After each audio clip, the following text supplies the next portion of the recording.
ఈసారి మళ్ళీ మీరు నిలబడితే ప్రజలకు చెప్పండి, మేము అసెంబ్లీకి వెళ్ళము, మేము గెలిపించినా మేము వెళ్ళము అని చెప్పండి. అప్పుడు మీరు ప్రజలు మీకు ఓటేస్తారేమో చూడండి.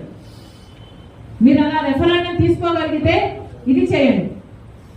కాబట్టి కాంగ్రెస్ పార్టీ డిమాండ్ చేస్తుంది, మీకు ధైర్యం లేకపోతే, మీకు ఆ సామర్థ్యం లేకపోతే వైసీపీ ఎమ్మెల్యేలు అందరూ రాజీనామాలు చేయండి.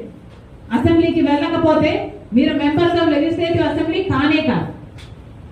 ఈరోజు కాంగ్రెస్ పార్టీ ఒక లేఖ రాస్తుంది వైసీపీ ఎమ్మెల్యేలకు,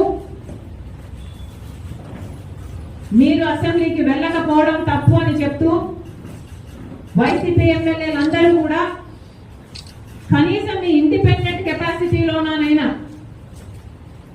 అసెంబ్లీకి వెళ్ళండి, ప్రభుత్వాన్ని నిలదీయండి. Thank you.